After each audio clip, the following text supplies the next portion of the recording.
Episode is brought to you by GameFound. Create a free pledge manager for your project.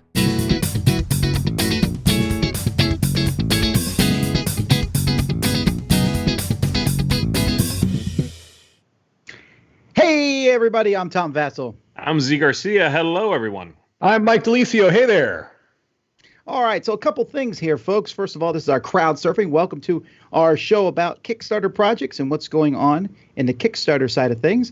Normally, we don't record them like this, but I would imagine for the next few, maybe more, you'll see us recording from different locations. We got Roy behind the scenes running everything. And so this is our first time doing it like this. Hopefully it is working out okay. And if not, we hope you all understand. It's just how we have to do it for now. Yeah. Secondly, we only talk about Kickstarters that are ending in the next 15 days or so. So if you say, why did they talk about that Kickstarter? For example, we all know Frosthaven exists. Wait, what's that? Frosthaven, you say? We'll be talking about that in the next Crowdsurfing. Yeah, because it really needs the bump. That's true. It does.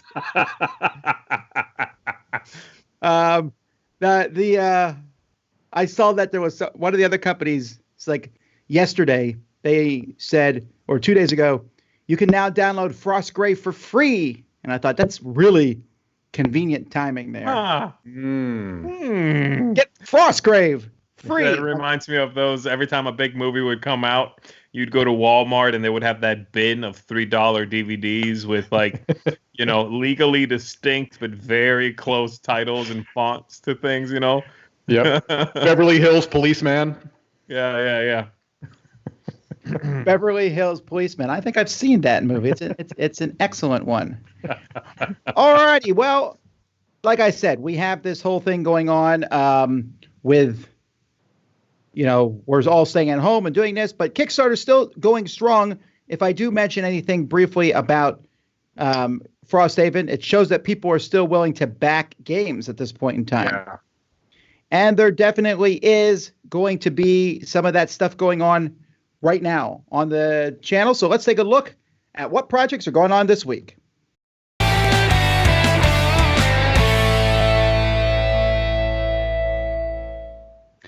All righty. So here we go. Taking a look here first at Polyhedral. No, wait. What's this called? It's so called Mithril Armory. Polyhedral dice? That's just not how we roll.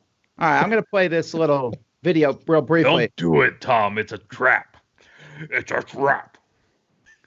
This is basically a ball bearing on top of other ball bearings. You spin it, and where the one colored one lands is the number you've selected. I watched that video a couple times. Unless it lands like that picture right there. On the line. Right in between them. Right. Why couldn't they make fewer ball bearings so that more ball bearings so that they're smaller so that it was clear where it landed? This is so stupid. This is like a solution looking for a problem. This is so stupid. Exactly right. Yeah, but you know what? I put on the list because it's raised $73,000. Because it looks cool, but I'm sorry. It's going to land in between lines. You have to then be like, well, I think it's more this way than that way. No. Why? But why couldn't they? I don't know. It just feels like they could have put some sort of just single line that pointed to something. Or, I don't know. Also, they could have made dice. Well, did you see that one of the pledge levels is that you could pledge and it just gives you dice? Regular dice. Wait, where? Man. Yeah, look at the earliest pledge level is basically here's some boring regular dice that you can have. Don't like right what we're doing. Boring dice. You can give them dice. 2 people back this award. I want to back it just because. The only thing that appeals to me about this is that it reminds me of, the trackball mice. Yeah. I used to always love those things. And it reminds me of those. I never actually understood those. I never thought that they were very good. They look cool. They're not. Until you start I just like the way they look. All right. Oh, by the way, folks, we normally do these in order, and we normally give our picks of the weeks. This time, we're waiting for our picks of the week until it's all done. So this could be someone's pick of the week. I know. Mine already came up, and I have so long to wait. All right. Mind Management, the psychic espionage game. Now, this one, last time everyone yelled at us for not talking about it because, well, we're talking about it this time. It's it's doing really well on Kickstarter. It is. Is this not a game? Because the word game is in quotes. Right. I was just going to say that. Why is the word game in quotes? This is from Jay Cormier, his new company, his off-the-page games. Okay. I like this design team. I like Jay Cormier and Sanctum Lim. I like their stuff. I do too. My biggest hang-up with this game, hands down, and it's just a personal thing, I hate the art. Yes. It's too busy. It's way too busy. I hate it. I mean, I have not found artwork this repellent in a board game in a long time. I'm sorry, it's true. I go that far. I am going that far. This is terrible high school notebook artwork. And I'm sorry to the artist. I'm sure someone loves it. Clearly someone does because they put it in their game. Right. But it's just, incredibly off-putting to me. I couldn't really get into like what this game was about because it looks terrible and thoroughly amateur. It's a very risky thing they're doing here because obviously they were going for a very particular aesthetic that there are going to be people, I guarantee you, there are going to be people that are as passionately in love with this art as we are repelled by it because it just has such a strong presence. You know what I mean? Yeah. It's not working. Doesn't sound like for any of us, but there will be some people that love this. No, and the actual game itself looks interesting. I love these one versus all and the hidden deduction movement thing. And like Z said, I think these two designers are a good team together. For sure. Yes. And I don't know. I think the artwork here looks good when I look back and look at it from a distance, but close up, it doesn't do anything for me. And unfortunately, some people say I might get hung up on the artwork, but for me, that's a big part of a game. Yeah. Like this picture here looks like they drew it with crayons. Well, it looks like there's a dry erase element, and it looks like there could even be some usability concerns to me because I'm having a hard time delineating, are these just squares or are there it looks like there's supposedly features within the game that you're supposed to try to have they crossed over that feature? Well, I don't know. It looks messy to me. Yeah, some people said this is based on a really good indie comic. And again, there's some comics I like that I don't like the art for, but I like the comic. And I think maybe it is a good comic. And some people said not everything can be Vincent Dutrait. I agree, but I don't. We like lots of games that aren't done by him either. I don't think I'm stuck on a single style. I'm intrigued enough by what it looks like the game is doing that I'd be very interested in playing it. But I do think that they took a big risk with this look. Well, it has paid off. I think after this kid graduates high school, they have a promising future in engineering. All right. Is that too mean? I'm a little fired up today. Yeah. This is an Old Maid upgrade, and this is more of a passing thing because I don't think when I looked at this is essentially very similar to the game Old Maid, but in the game Old Maid, which I actually had forgotten this game existed until I was like, oh yeah, I played that. I think when I was in first grade. Yet the Old Maid you lose. It's like basically Go Fish plus an Old Maid. And then, so here they want to go against type, and you are just collecting these different women in different categories. So it's basically making a statement, and it's fine. But unfortunately, it's still the same game. That's the thing. The statement's based off of a kind of a boring game. And then they said it's like an educational project, I think, more than like a game project. This is about bringing awareness to famous women through history and what they've done. Now, I don't know if there is actual information about who these people are or were in the game. That would be I think that's cool. Necessary for this to have a point. It cannot just say the name of Amelia Earhart. It has to tell you who Amelia Earhart was. So I don't know if that's in there. If it is, it's probably in I would assume it's in a rule book. I don't know. Yeah. But it said they added strategy by adding these action cards, which look like kind of take that style cards. Right. So I don't know how that adds strategy. Again, though, I'm not knocking this project, and I would like doing to point well. Out not at all. I think this is just not. I like it. Nobody is getting this because they like Old Maid is Right. the thing. Yeah. All right, Holi, or is it Holi? No idea. Yeah, no clue. I was saying holy in my head, but or holy. Festival of Colors. Now, I kind of made fun of the other game's artwork a bit. This artwork, or at least that cover, and then the way this game looks, it says Festival of Color. I love color, and this game just screams color at me. This looks really, really cool. Yeah. I'm worried about the pillars. Will they hold up? But man, it looks cool. Well, that's what they do. They hold up. Thanks. You walked right into that one, man. A bigger problem is it far enough for me to stick my big fat hand in there? Yeah. Not knocking everything over. Because Tiny Epic Holy. No, but have you ever played a game with one of these things and you try to stick your hand in and you knock stuff around? Yeah. It's just me. And No, of it course, happens. Game Tray, so that's why Mike's on board. I'm in. I like the looks- look of this game a lot. I don't think I like the game necessarily. Game looks kind of boring. Well, it very much looks like a pattern, an abstract pattern game. And there are a lot of those out there. You're going to have to do something to differentiate yourself. I think that the theme is pleasant. It's appealing to me. The look of it is appealing to me.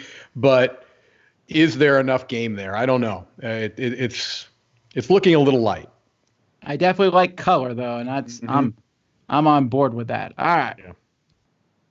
Valhalla in the fall 2020. Now this is kind of an interesting one. This is a little convention, which I thought, or a game retreat. So I like pointing this stuff out once in a while. Yeah. I looked at the backing chart. If you see here, it funded almost instantly, and then fell down in the funding. And that's mostly because I'm sure of everything that's going on, and people aren't necessarily convention oriented. But it's had a big jump, and it looks like it's going to fund. But this looks like a cool place to play games. Yeah, it does. I think This it was is for more war of gamers, obviously. Yeah. But it looks neat. It's beautiful. Yeah, those look like great rooms. I just like pointing this stuff out. If you want to go play miniature games, this definitely seems like an awesome spot to do it. Yeah. All right. Escape from Flat Earth. This is a narrative creating sci-fi card game. I haven't seen this genre has disappeared for a while. See, did you notice? What do you mean? There used to be these storytelling games all the time, and I feel like they've calmed down a bit in recent. I don't know how much storytelling this has, but this is kind of one of those. It's a take that game. It looks like a take that game with action cards. Now, I will say I love the artwork in this. Too. Again, if people don't like it, that's fine. The tongue-in-cheek, clearly rip-off stuff isn't bothering me as much in this one. And I will say, this one I think has one of the absolute best Kickstarter videos I've ever seen for a game. Yeah, it's great. It is insanely well done. I loved watching it. I don't care for this game. It's not for me, but it's a super cute video. I want to see who the artist is because these characters look so familiar to me, and it's got to be from a previous game. I do wish that people could make a sci-fi game without resorting to parodies of famous sci-fi movies. Yeah. Oh, there's a lot of those, Tom. I mean, you're talking about a humorous one, though, right? Yeah, or a game that focuses on characters. Even I just like Starcadia Quest, I like a lot, but there was all these again riffs on popular things. It's okay, I think, sometimes to make your own universe. All right. Trekking the World. You might want to stop the video before you move on. Oh, that's a good point, yeah. All right, yeah, okay. Trekking the World, a globe-trotting board game. So I'm assuming this is basically a sequel to Trekking National Parks? Correct. Yeah, this is reworking / it's not really a reworking, it's a sequel, using a lot of the same mechanisms. And speaking of very pretty artwork, also, this is covered. Gorgeous. Yeah. If I just saw that board, I would think it was Risk, though. That's a very strong Risk vibe, too, especially with all the cubes all over it. It does. I was a big fan of Trekking the National Parks. And, again, they're keeping that beautiful art. And I like the theme, just as I liked Trekking the National Parks. So this definitely has my interest. Yeah, this has a little more going on in it from what I've seen there. And but it's still a light family kind of game. You know, draw cards, play them, move around, Ticket to Ride-ish a little bit. It's gorgeous though. Wow, those illustrations, man. Is it the same game almost though? It's similar. I read it's the same game, yeah, but it's got a lot of the mechanisms are different now. Like, but they rely on the same things: draw cards, spend sets to collect locations when you're there, collect the cubes for set collection, victory points. But everything's kind of been twisted around a little bit. I would compare it to Forbidden Island, Forbidden Desert, right? Similar. I think those feel. might actually be more distinct from one another than You this. think so? Than this? You think so? Okay. Man, is it possible to run a Kickstarter without getting game trays these days? Not if I have anything to say about it. I'm getting Mike has stock. I need to get stock in that company. when I get my ball bearing die, I'm getting a game tray to keep it in. All right. Speaking of fun and light, fluffy, Down to Hell, the board game. Come on, kids. Let's go down to hell. Let's go. Come on. It's a board game that faithfully reproduces popular hack and slash video games. It has made 62,000 because it has miniatures. Yeah. That's a dark board, and I don't mean as in dark. I don't mean that it's like a dark theme. I mean that I can't, like this picture here, I don't even know what you're getting. And I just realized now that there are boxes in that picture. Yeah. It's like hiding in the background. How much more black could it be? I love this. Go back up. Black. Go back up. I got to see this guy. Look at this cat in the Yeah. Chris Angel. Oh, so evil. So dark. And then the about is great. If you go back, look, it says, I love this part. It offers a wide variety of new mechanics in addition to those known from other board games. Great. So useful. like every other game. So, all right. I know we're being a little this reminds me of the Come On trailer for Hate. Because this page is like the same. They're like, look, blood in the middle. Ooh, hell. Yeah. It's very over the Even top. the Very dice. gothic. Even these dice are very grim dark. Look at them.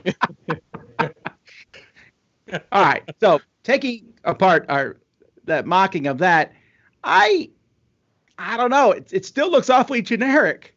Generic hell, I guess. All these characters, nothing's really standing out to me. There's the hero's dashboard, which I would think is the villain's dashboard, frankly. Yeah, I'm sorry. I don't want to do this for 3 hours. It listed 180 minutes. No. Ooh. I'd also like to point out that at this point in my life, you could stop trying to impress me by making your hexes or squares a different shape, but actually still the same. Just make them hexes.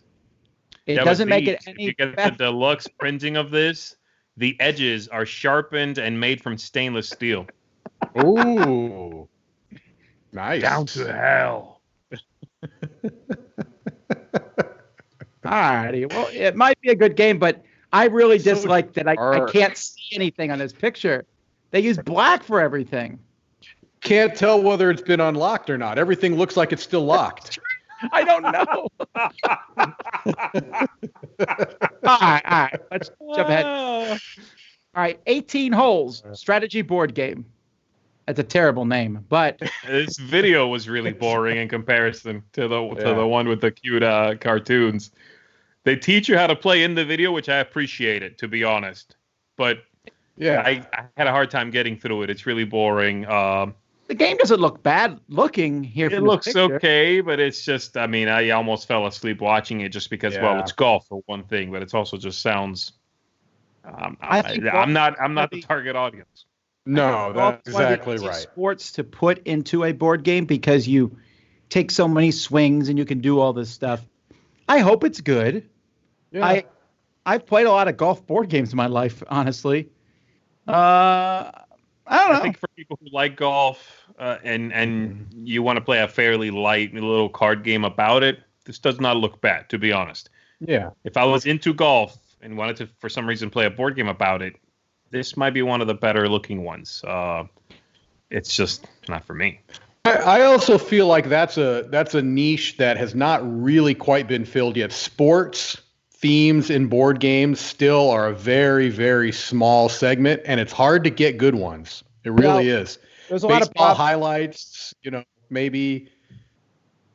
Well, baseball highlights is the anomaly. Sports games do not sell well. Saying, yeah. As a general matter, of course, there's a very distinct hardcore, status pro baseball type, football type fans that like simulations, but it's a very small group. And honestly, sports are fast paced and interesting, and board games are slower paced. It's hard to replicate that. Anyhow, Yeah, it's true. 18 holes. This one looks interesting to me. I put this on here just to bug Z. The futuristic, man. Transparent futuristic cards. I'm going to try to pick some play cards each time. So these looked cool from the thumbnail. And then when I got closer, I like the concept, but there is no way that you're not going to be able to eventually tell what the cards are. These are going to get nicked like crazy. Actually, Also, plastic cards have gotten a lot better. I mean, and not to say that they won't be, because maybe these guys aren't great manufacturers. I don't know. But I remember, for example, I used to have an original edition of Gloom, first printing, which has transparent cards. Sucked. Cards they had chunks missing. They would easily scrape off. The company was really bad about getting back to me about replacing them. Actually, that's the reason why I wrote off that company. I'm trying to forget what they call it. Atlas Games. I to this day don't really like that company because I thought their customer service was terrible. But I know that later printings of the game had better quality, and the cards wouldn't clean off. They wouldn't scrape. They wouldn't nick. So they could do it. I mean, Bicycle makes plastic cards, and they don't, fall apart. I like the frosted ones here much more than the other completely see-through ones. But still, this is my thing. I was going to ask which one you liked better. And I do like the frosted ones better for sure. They make me feel like I'm taking a shower. Tell you what, you bring these to the table, you're going to have a nice bowl of Cheetos right in the center there, too, because I'm sure that'll work well.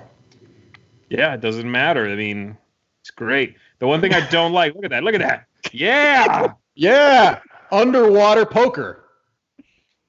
I love it. I don't think, we're laughing at these. I might get a deck of these just to have around. I don't know. It's interesting. These are cool novelty. Durable. I have a deck of plastic bicycle cards, just regular, but they're made from plastic. They're thicker, and it's an extremely heavy deck. I really like shuffling it. It's not transparent. It's just normal plastic. These are kind of neat. I mean, I don't think I would go out of my way to get them. But I will say this. Plastic cards, though, I played with them before. You have to be really careful. Like, when I play a trick-taking game, I throw a card on the table. Yeah. Plastic card will slide all the way across and right off the other end. Yeah. You got to be really careful with plastic cards. And they're also, I found them, I'll take them to pick them up and riffle shuffle. And every single one will burst out of my hands in this big. That's right. I don't like the way these are packaged. Is the only thing I really was let down by. They just come in this crummy-looking generic plastic box right there. Oh, you're right. I hate those plastic boxes. It's really lame. They're not even clearly not sized correctly for the deck. Yeah. All right. Comes out again. Perfect board game sleeves, second wave. All right. I don't know. I just put board game sleeves on here. This is from geochicks.it, which I just actually backed something from them, and they have a really bad pledge manager. But the problem with these is I'm showing it off here. Like, hey, you got sleeves. This is something I cannot recommend until I actually hold them in my hand. I cannot ever look at a sleeve online and figure out if it's good or not. Can you? I also don't understand why Kickstart. Why does this need a Kickstarter campaign? That is true. You're right. Just if I want sleeves, I'll go buy sleeves. Right. They're not doing anything different that I can tell. What's the point? I have to wait till November to get these. Why? Right. That's true. All righty. Captain's Gambit, Kings of Infinite Space. Now, this one, that was a weird name, but I thought it was, wow, there's 12 unique Shakespeare-inspired space captains. I thought that was kind of a neat. It's an interesting idea. I don't know why, but yes, they are. That's what they are. Well, that's not bad. I mean, I don't know. I just thought it was an interesting thing to make aliens that were based on Shakespearean characters. Yeah. Although, if that's the way Hamlet... Rain with an eyeball, for example. Romeo and Cthulhu. No, they actually have Romeo and Juliet are two different aliens. I know. It is weird. Like, if Hamlet looked like that, no wonder he got stabbed. You know? Nobody's believing it. It's, I don't know. The problem is with the rest of the game Xenomorph? Yeah, I don't get it, but it's I don't know. How well is this doing? I'm curious how many people are into this strange combination. That's a good 279. Point. Hey, right. Man. I'm just like it's funded, I mean. Yeah. It's look, if it comes in, I'm going to try it. Yeah. It looks interesting to me. I like the idea of it. I'm just hoping it works well.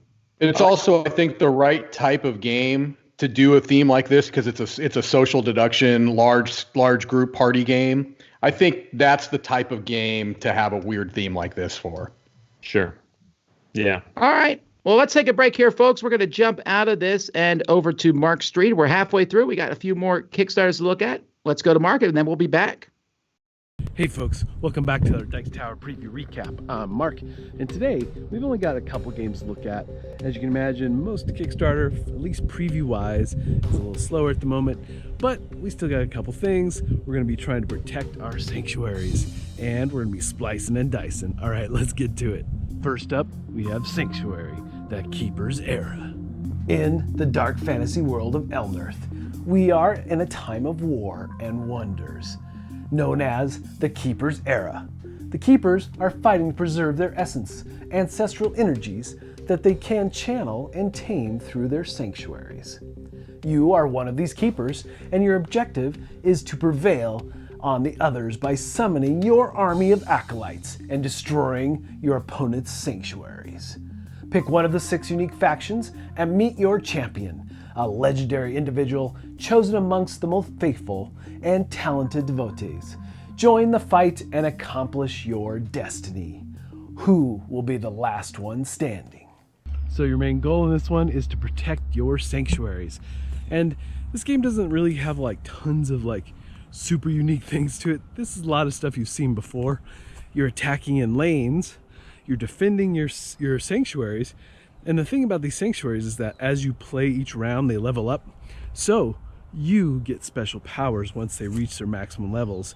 And again, you need to protect them in order to win the game and knock out your opponent's sanctuaries. Now, there are 6 different factions in this game, and they all have vastly different powers, really different gameplays for each. So that keeps the game interesting and fresh, and I suspect they could release any number of new factions down the road. So this game has a lot to it. They combine a lot of the things you've seen before, but the battle mechanics and the different ways the cards of the different factions work together really is something neat. And next up, we have Too Many Bones, Splice and Dice.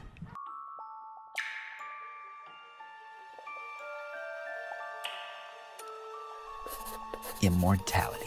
We've pursued it for so long, too long perhaps. The cost, as it is with anything requiring this level of innovation, has been high. With the cleverest of gear locks lost, shall we say, collateral damage, we move on with fresh blood. The serum is still far too weak. I need subjects that won't die on me during the extraction. Master, the troll has been restrained, moving it to the splicing tank.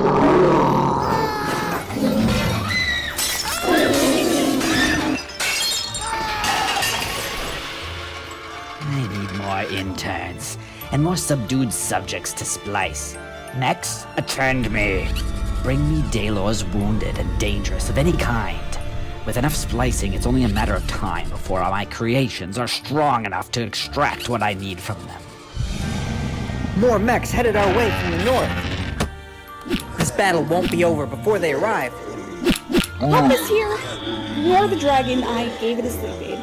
Focus on the riffraff. I'll explain later. How'd you... Who? I'm Dart, this is Board, and you are... missing a leg. Useless, all of them. I asked for Daler's most dangerous, and this is what you bring me? My mechs don't make mistakes, which means that little escaped rat of a gearlock is causing trouble and has not yet succumbed to my injections. Immortality will have to wait while I deal with her. Mechs, attend me. Again.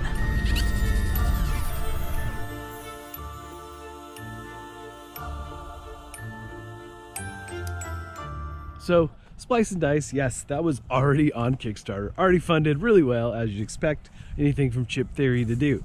Now, this is a production level copy. I have one of the early ones, super exciting. So it's definitely a unique preview, not related directly to a current Kickstarter project. I like doing some of these. They're pretty nice because you get to see early what the production level is. And they don't disappoint in this game. Wow, it's a fantastic add-on to Too Many Bones. I mean, just the concept of it, where you're taking and fighting enemies in order to take their DNA and splice them into a tyrant for all of you to battle.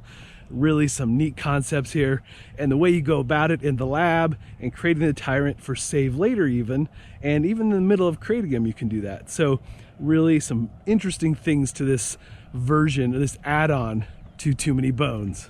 So my pick of the week, well, Sanctuary is the only one currently on Kickstarter, so I'm gonna give it to Sanctuary. But you know, Too Many Bones and Splice and Dice would have won in this category for sure. And you know, I have to say that Too Many Bones is probably still in my top 5 favorite games. I love this game so much.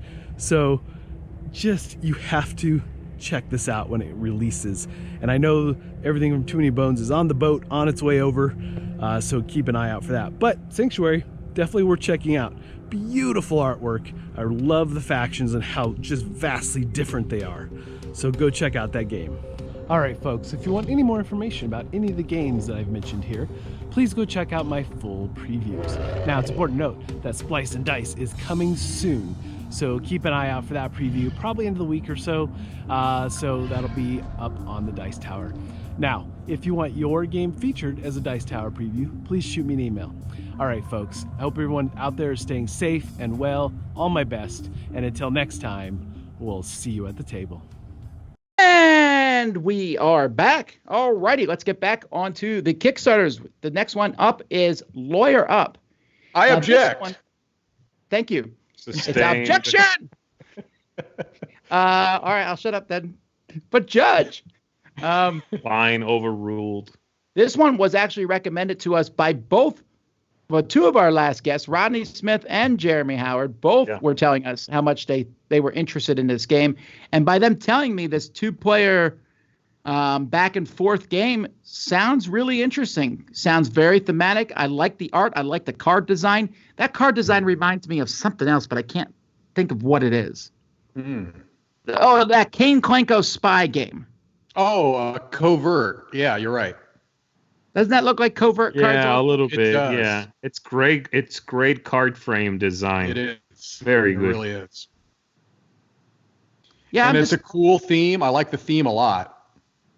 I like how there's a case. And so Rodney was telling me about this. There's a case, and that you can play the case over and over, and there's no solution to the case. That's not like they did it or not. It's like you. Real cases. Just kidding. Like you are trying to win. So that's interesting. I don't know. I'm very intrigued by it. Oh, they put it as most anticipated game of 2020. They should have called it Double Jeopardy if you could keep retrying the same cases over and over again. Double Jeopardy. But then Tommy Lee Jones would sue you. Oh, that's a good point. Then they got a witch trial. I don't know about that box, though. I like the artwork, though. Look at the artwork. Just the weird shaped boxes I'm not a big fan of, but I like the art a lot. Oh, and there's the Prohibition. I like that. That's cool. Looks great. Man. It really does. Yeah, I'm pretty pumped about this one. All righty. Look, yeah. And this kind of came out of nowhere for me. Yeah, me too. Builder, which won the Spiel des Jahres. It's a very popular game. Now there's Winter Kingdom, because if you don't know how to change a Euro game you make it winter. Yes. And so I looked at this, and this looks tremendously similar to Kingdom Builder, except with snow. Yes. What do you want? Buy it up, nerd. Well, it's doing. Was it a really popular game though? I kind of feel like this had a fast burnout. Like it was popular for a while and obviously won awards, but then I don't ever see anybody playing this game. I don't disagree on that, but you can say that about most games. When this came out, must have done well because they had the big box and expansion. Yeah. I mean, they wouldn't produce that stuff otherwise, I think. I think it definitely did better in Germany than it did in America. But it did pretty well in America, and a lot of people still really like the game. I don't know what your thoughts on the game are, Mike.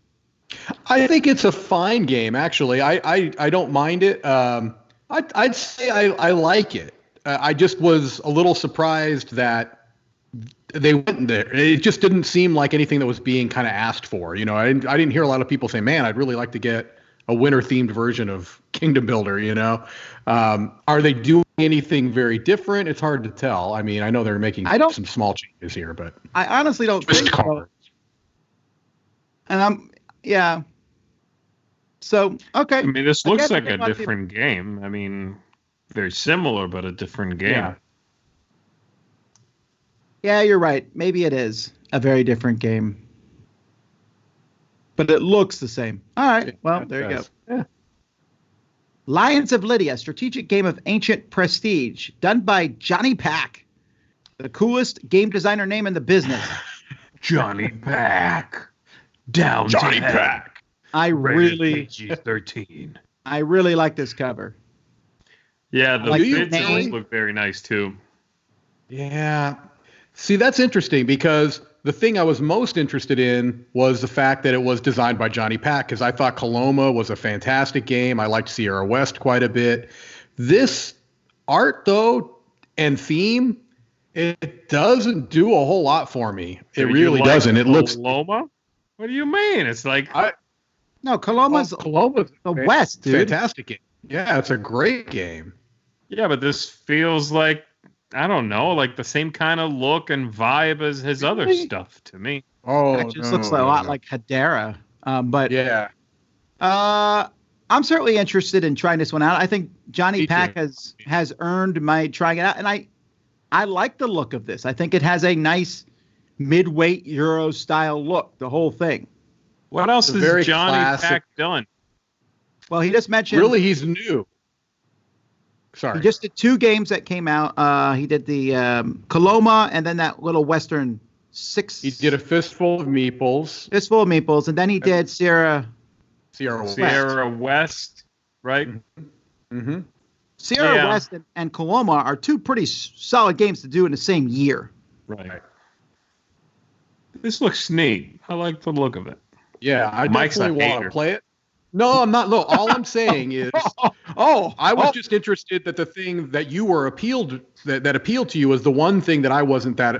I definitely want to play the game because I like Tom. I want to try his designs. He's at least earned a look in my mind. But it just seemed like a kind of a generic Euro theme and look. But hey, it's all right. Now, it is. I mean, it's a Euro theme. They are all kind of generic and a little sort of, nondescript city with a person standing there. Right. The company itself, Bellwether Games, I'm very much all over the place on it. Like, I liked Antidote. I didn't like Princess and Goblin. I liked Wind Up War. I didn't care for Freshwater Fly that much.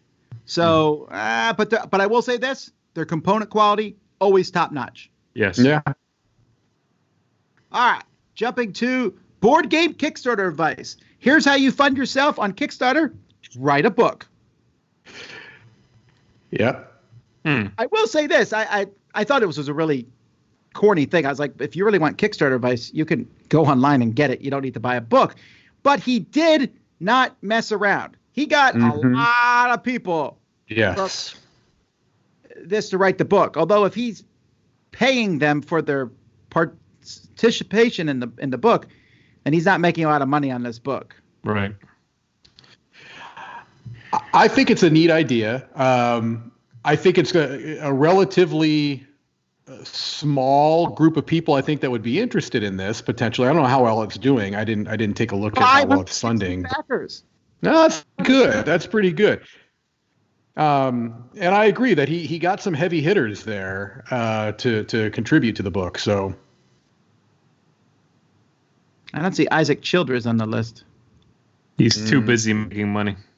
I don't know how I feel about books like this. I always feel like it's interesting, but there's so much free advice on the internet, so it's hard for me to justify this. All right. Yeah. Let's go to Salt and Sail.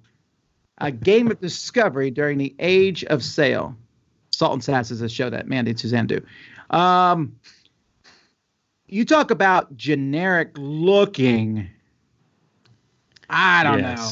Yes. It is. And it's not funding so far, but I'm a little surprised. Yeah, but it's close to funding. That's why I put it. I mean, well, 18,000, 8 days to go. It could fund.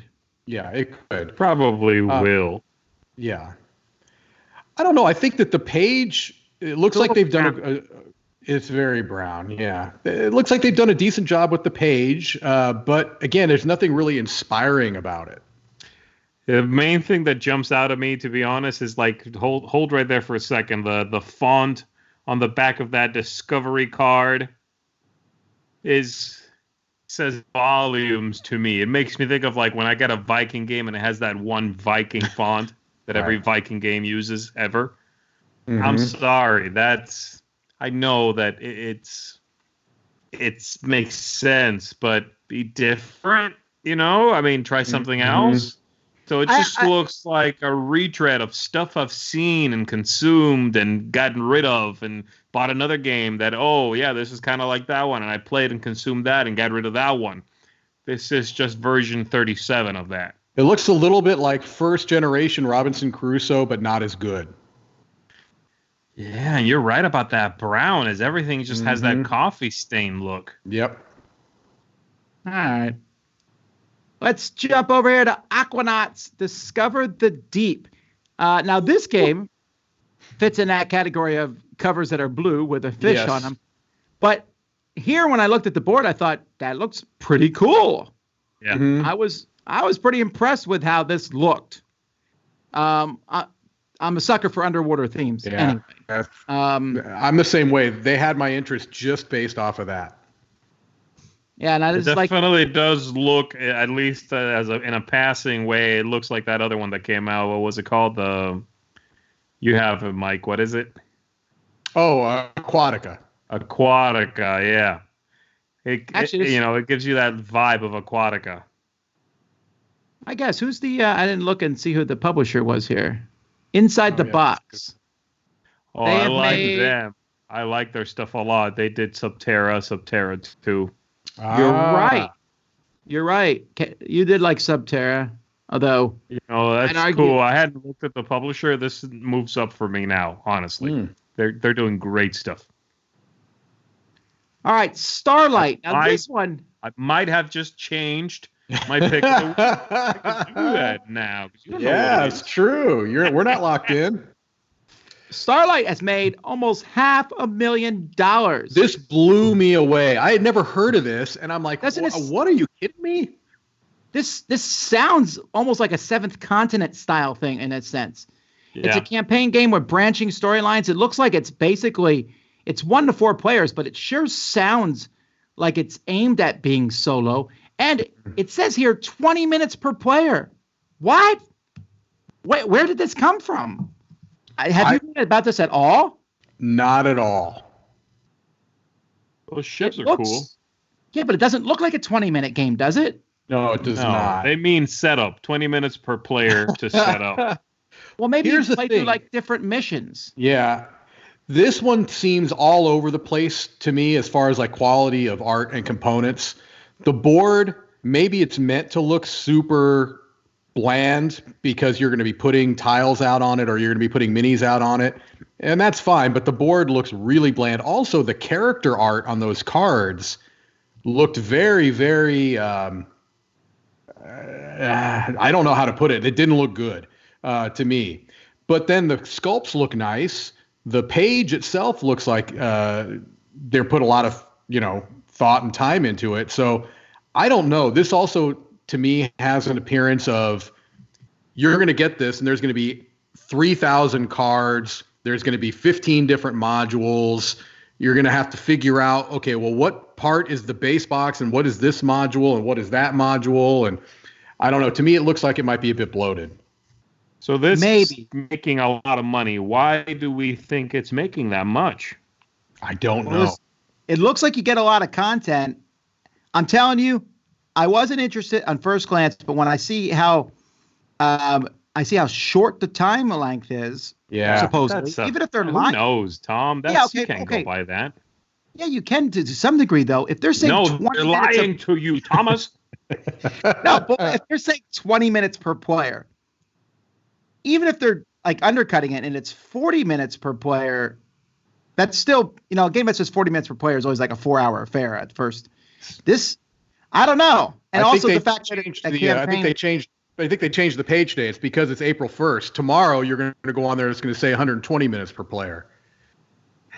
I will say this. I wonder if a lot of the audience for this is coming from somewhere else. Because if you look at all the people who they got to do games, preview videos, they didn't go to the usual sources, I think.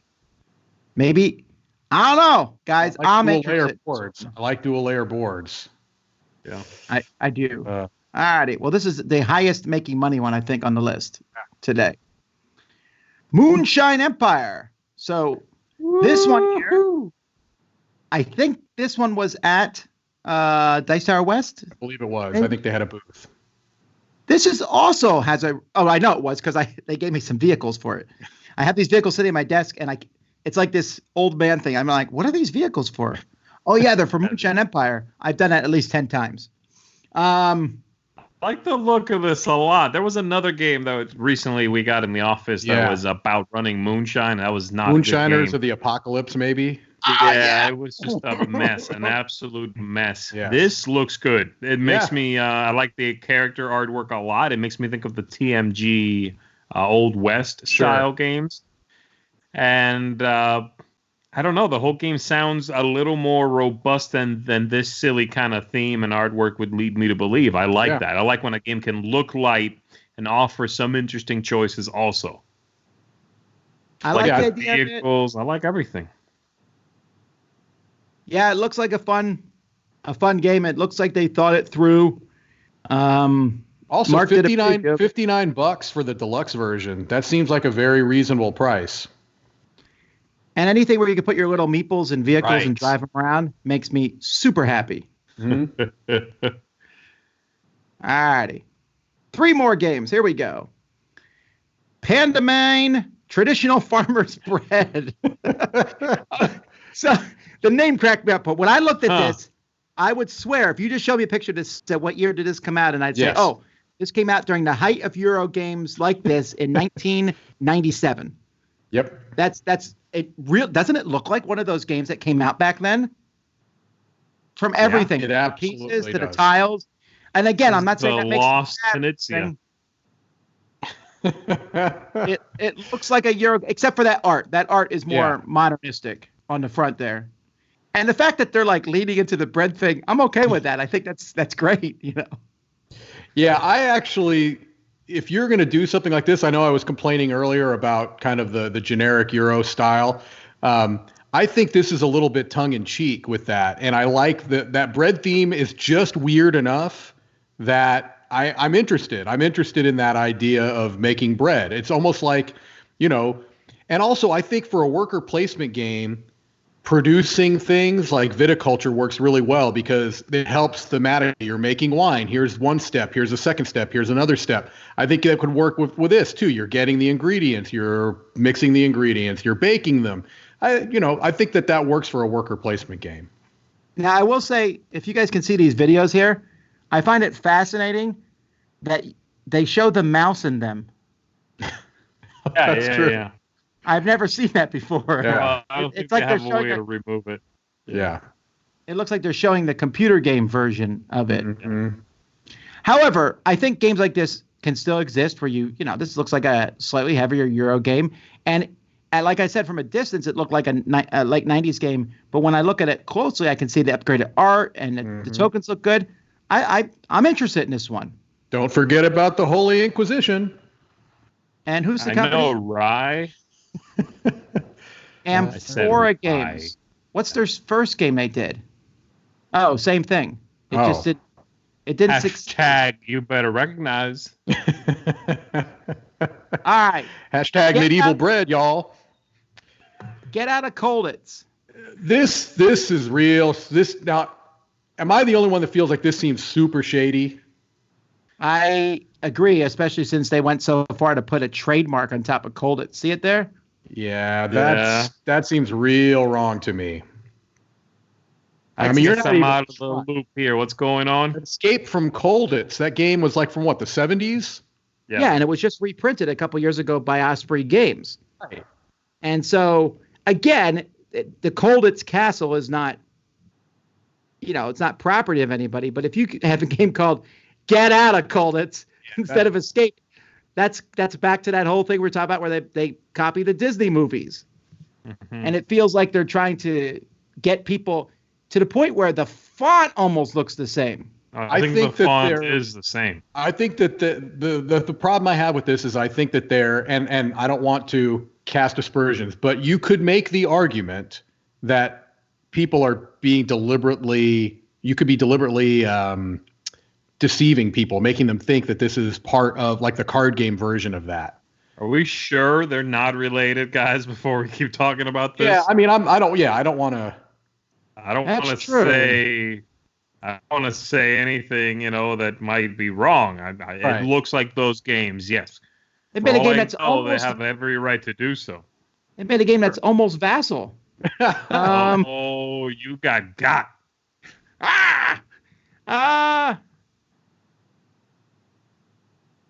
Yeah, this is weird. Wisdom.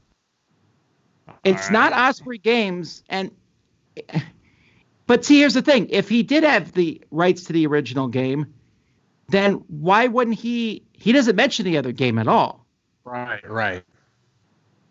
And why wouldn't you just call it Escape from Colditz, the card game, if that were the case? Yeah. Well, all right. One more here, folks. Marengo French Empire series. This one is definitely Z's pick of the week. Yeah. Marengo. It's my favorite game, Marengo. I like to whip up the eggs and you get merengue. But look at this. I've never seen a war game piece like this before. It's very pegs. No, there's like a lot of pieces. Look, there's pegs, and then there's the bottom plastic piece, and then there's this. It's very busy, frankly. It is. You don't have to cut the corners. It's not a war game. No, they're already cut for you, dude. Also very small. And am I wrong that I would say a large segment of war gamers are maybe a little bit older, like myself? I would think that would be difficult to see some of these things. Mike's always thinking about the folks with bad eyesight out there. He's always looking out. Okay, but look at those dice. Those things better be big dice. There's a lot going on in those dice. There's a lot of information on those dice. Someone sat there and said, you know what? Let's put all the information for one of these CRT combat result tables onto the dice itself. I think the rule book is on one of the sides of that die right there.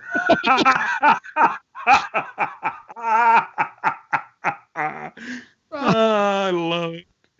All righty. Well, it looks interesting, but yeah, they really shoved a lot of information onto the dice, and there's so much information there. It looks different than most war games. I'll give them that. Yeah, absolutely. All righty, Mike. So are you guys ready to start? Are you guys ready to start guessing each other's pick of the week here? What do we got? Ooh. What do you think? We're guessing. I think I've got yours. I think we all have the. I would say we're pretty close, all having the same one almost. Me and Mike, maybe. I don't know. I think Z and I do. Oh, really? I think we do too, but I think Tom's might be different. I think as well. Guess mine, Z. Okay, Tom, I think your pick of the week is Lawyer Up. That is correct.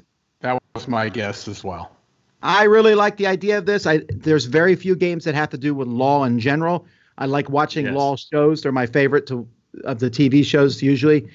It's a 2-player game, and it's gotten good recommendations. It's a great pick. Yeah, it's a very good pick. It's a great looking game, really distinct looking game. I thought Mike would pick it too. I did. The main reason was A, I liked one slightly more, and B, that 2-player count. I don't have a lot of 2-player only games in my collection because, obviously they could be a little limiting. I'd play with you. Well, let's do it. All right. Well, what's yours? All right. Z, do you want to guess what mine is? I'm thinking yours is Trekking the World, Mike. That is correct. That's the only game I'm currently backing that's on this list. I'm actually backing Trekking the World. I really like trekking the national parks. I think this is going to be a beautiful, very simple, very accessible game that a lot of different people could get into. I think the artwork is gorgeous. I really feel like they have produced a really nice package with the first one, and I have a feeling this one's going to be even more stepped up with a little bit of game trays action in there as well. Yeah. So I'm in on this one. And I'm guessing it's yours too, Z. That is correct. That is my pick of the week as well, Trekking the World. Like you said, I thought he might change it. Yeah. No, it's also the only thing I'm backing from everything we saw here. I am actually backing this, which is pretty rare for me. I don't back very many things.